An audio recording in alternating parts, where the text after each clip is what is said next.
Recently, we covered the unusual connections which have been made between the ancient Egyptian civilization and the Australian continent. The strange, yet not often discussed discoveries, such as that of Tutankhamun's vast boomerang collection, the vast and extremely controversial hieroglyphs discovered near Queensland, known as the Gosford glyphs, locally known for centuries as the Woy Woy hieroglyphs, which clearly depict the burial ceremony of an Egyptian god, the cross-Pacific voyage undertaken, and a pyramid supposedly constructed upon the continent. There is, however, so much more. At Tin Can Bay, the chosen location of this once existing ancient Egyptian pyramid, for some reason, over the last century, a massive cover-up operation has ensued. The pyramid subsequently bulldozed onto a barge and the stone dumped off Fraser Island.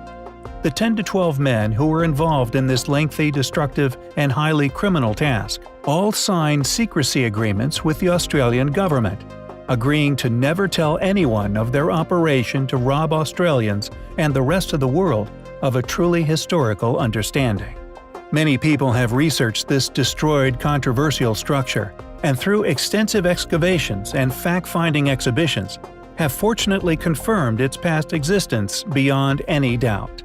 Although other ancient ruins have been found in the area, all have been extensively researched by individuals funded by organizations who would prefer that they arrive at certain conclusions. Thus, they may have largely been put down as being built in the last 200 years in many academic papers. However, many independent investigators have spent over 20 years attempting to decipher the pyramid's mysterious existence. The pyramid was noted as existing by the very first white explorers to the area. The Aboriginal population had been aware of the structure for millennia. During numerous excavations of the Tin Can Bay area, several large stone statues were recovered. It is difficult to deny an attempted suppression of the pyramid's discovery when you are made aware of the fact that out of the 5 animal statues uncovered at the site, only one survives. Thanks to being buried within archives at the time of the other statues' disappearances, a creature not native to Australia, explaining the presence of ancient Egyptian-style mummification rites once practiced among the Torres Strait Islanders and Cape York Aboriginal tribes, as well as associated rites and beliefs, have also paralleled the same teachings of the religion of Osiris. Although many scholars, funded for many different conclusions, have all attempted to discredit the pyramid as a modern knockoff, this is in staunch rejection of the overwhelming and very real evidence in the form of cultural artifacts, which paint a very different picture of events which occurred within antiquity. You have to wonder why a story based entirely in fiction is passed off as the truth. One of our favorite set of artifacts defending a factual account of history have to be the scarab beetles, which, while certain authorities clearly attempt to keep the lid on Egyptian culture within Australia, cannot seem to get away from. These beautiful things just keep being unearthed. The first such artifact which managed to make it to popular attention before disappearing forever was a specimen made of chert, dug up by a workman in 1976. The truth, it appears, is indeed out there. It is just a case of finding it. In 1879, British archaeologist Wayneman Dixon successfully retrieved a number of mysterious artifacts from within the infamous lower northern shaft of the Great Pyramid of Khufu. One of these artifacts was a small piece of a square wooden rod which has since disappeared, the only artifact to conveniently go missing, and the only artifact which could have produced an accurate dating for what seems was a rather elaborate prior attempt to overcome a sophisticated array of blocking stones and vertical passageways which confront all who try to breach the innermost sanctums of this mysterious pyramid. The reason for this past mission, or indeed who undertook such an attempt, remain a mystery, but their motive will soon become clear.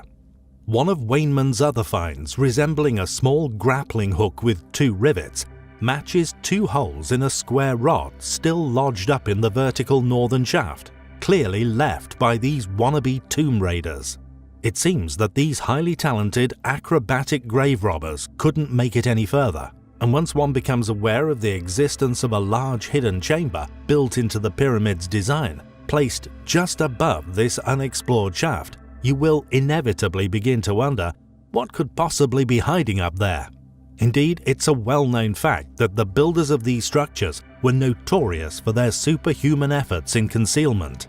Huge multi-ton blocking stones in front of the entrances to their kings and treasures, and indeed in front of virtually every interior shaft and room within the Great Pyramid of Khufu.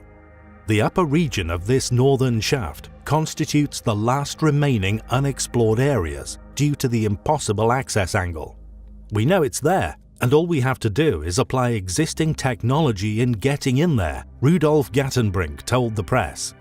It must be noted, although the mention of tombs has been made, the evidence to suggest such is based solely upon a number of parchments and a single mark found within an interior chamber of the pyramid, naming a gang and the 4th dynasty Egyptian pharaoh Khufu.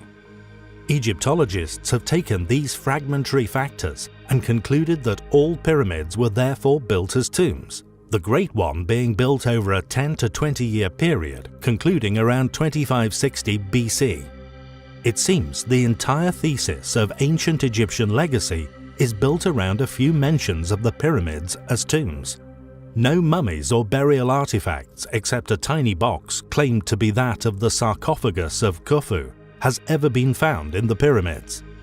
Additionally, and perhaps more importantly, Khufu's Egyptian civilization, along with all subsequent and prior dynasties, catalogue tremendous details regarding their existence, yet all, for some reason, seemingly forget to mention the construction of the biggest, most mysterious structures on Earth, or indeed how they did it.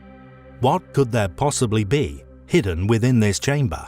This unexplored and clearly sought-after secret room, a room which is seemingly unrobbable. With mainstream Egyptologists, archaeologists and academic historians alike insisting that these amazing pyramids were once unquestionably tombs which were robbed completely over the millennia. Whatever this room contains may settle this once and for all. All over the Earth, ancient structures can be found. Megaliths made of quarried stones many tons in weight. They are often found to have been perched atop one another, with no mortar and seemingly little effort. Stonehenge, for example, underwent a restoration effort shortly after the Second World War, a project which consisted of several cranes, diggers, trucks, and lorries. One has to wonder, if one goes by currently accepted timelines of course, just how did such primitive people manage to build these amazing, enormous structures?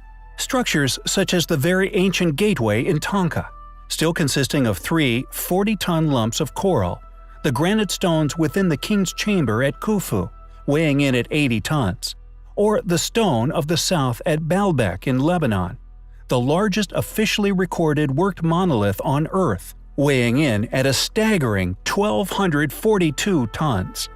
There is, of course, other theories, and although to some, one in particular may not seem at all possible, it is far more of a viable option than currently attested archaeological views.